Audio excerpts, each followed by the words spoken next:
Hey, comment ça va? J'espère que vous allez bien. Moi ça va plutôt bien. Aujourd'hui, vous devez savoir ça par moi-même. Je sais que ça faisait un petit moment, ça faisait 2 semaines je crois. Pourquoi? Bah parce que j'ai pas trouvé d'autres personnes pour l'instant pour vous recommander des choses. Donc moi je vais le faire parce qu'en soi en 2 semaines, on a des choses à dire, on a des choses à découvrir. Donc c'est parti, commençons.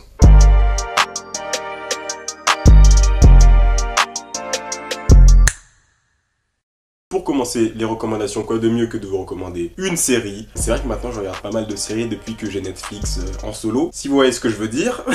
J'ai commencé à regarder une série qui est assez connue, je sais pas combien d'années elle a. J'ai commencé Riverdale, je l'ai d'ailleurs terminé. Pour vous situer un petit peu le truc, la série se passe dans une petite ville où tout le monde se connaît en soi. Alors c'est très lycée aussi. Décidément, je regarde que ça en ce moment. Ça doit être parce que mes années lycée me manquent. En fait, la série, c'est tout un tas d'histoires qui se passent entre les parents, les enfants.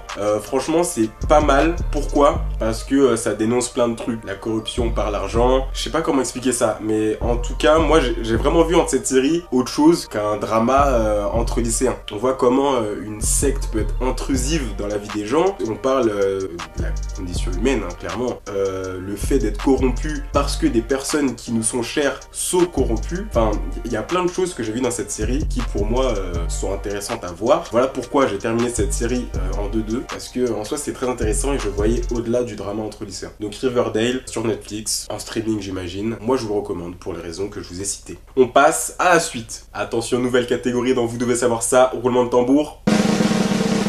La catégorie boissons. J'aime bien tester les boissons, peu importe ce que c'est. Ça peut être des sodas comme des eaux minérales.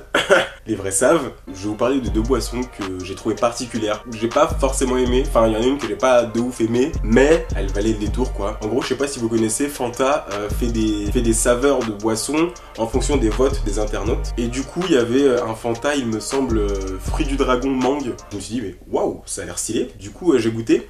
Ultra déçu, franchement. Est-ce que vous voyez le goût des Skittles Cassis là, les violets? J'avais l'impression de boire ça en fait. En vrai les Skittles à manger c'est cool, mais quand t'as ça en boisson, c'est pas ouf. Je sais pas si elles sont encore disponibles, mais en vrai goûtez pour vous faire votre propre avis. En numéro 2, je vous parlais d'une limonade. En général c'est des limonades qu'on trouve dans les petits magasins, genre les Franprix de ville ou les Carrefour City. C'est une petite marque pas très connue, mais qui est beaucoup distribuée dans ce genre de petits commerces. Elles sont très reconnaissables, hein. C'est des petites bouteilles très rondes. Et du coup j'avais pris une limonade à la poire. Et j'ai été très surpris parce que j'avais vraiment l'impression de boire une poire pétillante. J'ai vraiment beaucoup aimé, surtout qu'en plus c'est un format canette, donc c'est pas écœurant. En parlant du Fanta, je vous avais dit que ça me faisait penser à un Skittles. La transition est toute faite. Alors, j'ai eu la chance de me faire offrir par un ami, parce qu'il sait que j'aime beaucoup les Skittles. Si tu passes par là, tu te reconnaîtras.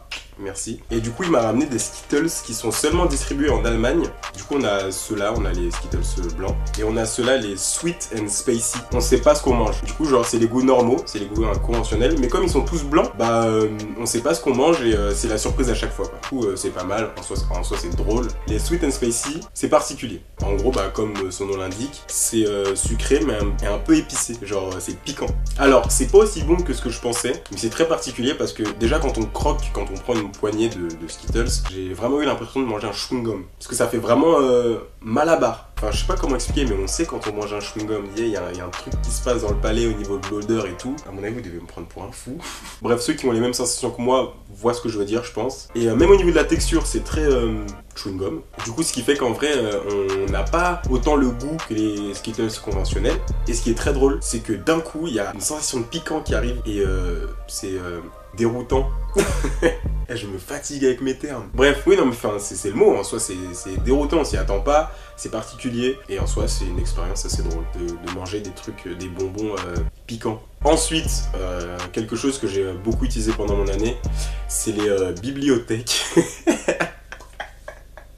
Bisous Bilal, tu me connais, je suis un forceur. C'est une private joke pour Bilal, mais c'est aussi une private joke pour ceux qui ont regardé l'épisode vous devez savoir ça de Bilal. Voilà, bref, on passe à la suite. Pour cette dernière recommandation, je voulais vous parler du film La Fièvre que Joker a mis sur YouTube. Brièvement, en gros, Joker a mis sur YouTube un film pour promouvoir sa mixtape surprise qu'il a sorti très récemment. Sa mixtape qui du coup s'appelle La Fièvre, mais qui est une extension de Jock Travolta, le dernier album du Joker. Et je voulais vous le recommander parce que c'est un film vraiment cool, très personnel. Alors forcément, il y a une partie un peu interview face caméra où il parle de ses ressentis, mais il y a beaucoup d'images sur le terrain quand il est en concert, quand il est avec ses amis. J'ai vraiment beaucoup aimé ça. Il y a aussi des clips qui sont intégrés à son film. Enfin, c'est vraiment très bien condensé. On sent qu'il connaît Internet, qu'il connaît YouTube, puisque par exemple l'intro de la vidéo est faite par Seb Lafrite et j'aime bien ces connexions entre créateurs du web et musiciens qui sont sur scène, mais on sent qu'il connaît un peu les médias d'internet et ça fait plaisir, c'est rafraîchissant. Et rien que le fait de mettre un film sur YouTube comme ça, on sent qu'il est dans l'air du temps, quoi, tout simplement. Voilà, cette vidéo est terminée, j'espère qu'elle vous aura plu. N'hésitez pas à mettre un pouce bleu si c'est le cas, à vous abonner si vous voulez suivre les vidéos quotidiennes jusqu'au 27 mai 2020. Je vous remercie de m'avoir regardé et on se dit à demain sur I2N. Salut!